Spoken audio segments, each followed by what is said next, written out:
So this is a continuation of the lecture on business report. In the previous lecture, we had studied about what a business report is, its features, how a business report should be, what points or objectives should be kept in mind, and then we stopped at the types of business reports. So we were doing uh, on the first stage, types of business report can be divided into formal and informal reports. Formal reports and annual reports, thesis, project reports, all which are used for inter-organizational purposes and have a legal value. And then there are laboratory report, daily report, and inventory stock report, which are informal reports, which are used for intra-organizational purposes, which do not have a legal value per se. They are not do not have a legal value per se, and they are not uh, used to express an information in case of inter-organizational uh, proceedings. They are only used to keep a record by the organization itself, by the very organization itself. Then the second form, the third the third type after formal and informal, are communicative forms. Communicative reports can be of four types: written reports, oral reports, research reports, and joining reports. These four are again, uh, out of these four, written reports are formal. Well, all reports are formal, but written reports have a distinguished legal value, and written reports can be used for inter-organizational purposes. Oral report, research report, joining report are majorly used for intra-department, intra-organizational purposes, but they also have a legal value. Oral report, well, uh, they do not have any legal value or any formality. They are absolutely used within an organization and never outside an organization. So a project report is, uh, if a report is written on a prospective project that is being planned, or a project that is continuing to happen, and what its variables are, and what is going on, and what the problems are. So a detailed description of what the project is, and a detailed description of all the variables that are associated with the project. Now, this is the most important, and this is the one that can be used for inter-organizational purposes. Oral reports is the most informal kind of a report, where you hear someone, or you are told something verbally, and you convey that again verbally. So it has no legal binding process. It has no legal binding process. Research report is again like a written report. It is a lengthy, voluminous work, lengthy, voluminous scholarly work, where a report is being created over. Well, in terms of research report, in most cases, these reports deal with planning of a project. A project report may deal with the planning of a project, or may deal with the project that is going on. But research report generally, in majority cases, deal with the planning of a project, and they report about all the variables.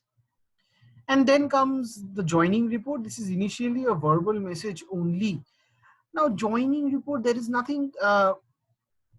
such clearly defined definition of joining report. It is a type of oral report, and it is not even considered to be a different form of report. Uh, it is a kind of oral report, and again, it is informal in nature. Since it is oral in nature, it is informal in nature. Then the type of reports according to the function. So there are market research reports, feasibility reports, trip reports, conference seminar reports, and all these are used. All these four types are inter-organization, are used for inter-organizational purposes, not just intra. It may be used for both inter and intra-organizational purposes, and all of these have a very distinguished legal value. Conference or seminar reports they are the reports or the papers that have been written for presentation in a conference or a seminar. The trip report is normally a report where an employee is sent to a certain environment to study something, and he comes back and gives a detailed report. Well, it may be if a company has some offshore businesses or some offshore bases or industries, a representative of the company may be sent to those places, and when he comes back, he needs to give a full detailed report about what he is seeing and what he feels, and that is called a trip report. Feasibility report again is like a research report where it deals with the planning of a project, not about a project that is going on in normal senses. So feasibility means to see if it is possible or not, if it is at all viable, or it is at all possible to do a thing or not. So feasibility report is normally done when a project is being planned, and during the planning, a feasibility report is being made, is gets made to see if the project has any feasibility, if it can hold the market, if it can gain a profit, if there is demand for that project among the consumers. So a feasibility report normally tells you if there is a way to do a project, or if there is a way of doing the project that you are planning for, if there is a way, if the project that is being planned for really can sustain in the market, or what, or keeping the current situation intact, if the project can be made. By current situation, I mean the economic situation or the labor market situation. So keeping the current situation intact, can the project can it be made? So that means feasibility report. And then comes market research report. Now this is uh, a survey. A market research report is actually a survey. This can again happen for during the planning of a report, or in case of a project that is already in process, that is undergoing work. So there are different questions, and these questions are directed to the consumers, the targeted market consumers, and they answer those questions. And by so what the market research report does is that by taking the survey, it tries to understand the mentality of the consumer so that it can serve the consumer better. Now, according to periodicity, periodicity means time. So according to the time in which a report is made, or the interval in which a report is made, a report can be of routine report or special reports. Routine reports mean reports which are made at a regular interval, like monthly sales report and progress report, which can be bi-weekly or monthly or quarterly.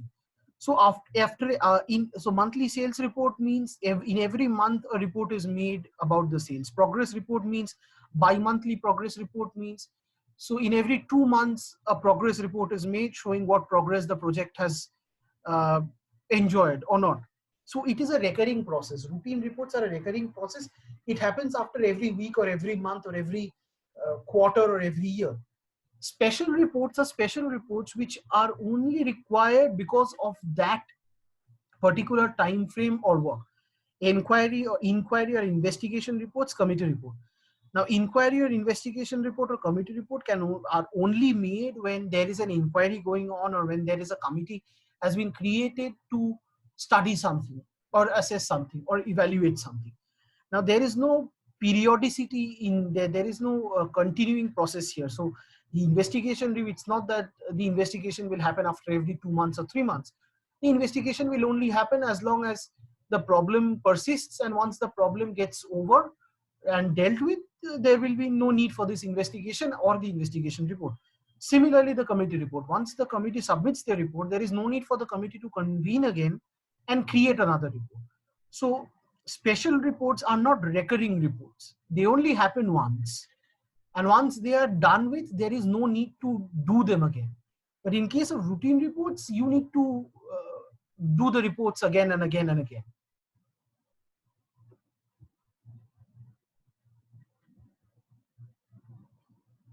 Well, now we come to the format. Now the format is, well, the structure of a business report is that there are 3 phases: phase 1, phase 2, phase 3. So it is almost like a project. It is almost like a project or a thesis. And so there is a title page, there is a letter of transmittal, There is acknowledgement, there is copyright notice, table of content, illustration, abstract or executive summary, introduction, methodology, findings and analysis, conclusion, recommendation, and then references, appendices, bibliography, glossary, and index. So title page is again the title of the report that is being made. Letter of transmittal is a letter showing that the report is being made because of the request on so and so organization, is just to show that the report is not being made by one person just because the person wants to make a report, but there is a real and a logical reason behind the creation of the report. Acknowledgement means here the writer of the report acknowledges all the sources from where he received help for while writing the report. Copyright notice. Copyright means when you are when you are saying that so and so things or so and so report is your individual thing, it cannot be used by anyone else. So all the surveys that you have done or all the graphs that you are making or whatever conclusion you are coming to can only be used by you or your organization. It cannot be used by any other organization.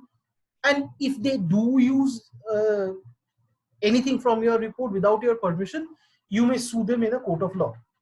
List of illustrations is again, you give a list of all the illustrations and the graphic graphs and all the pie charts and all the illustrations that you make in the report. It is a kind of an index.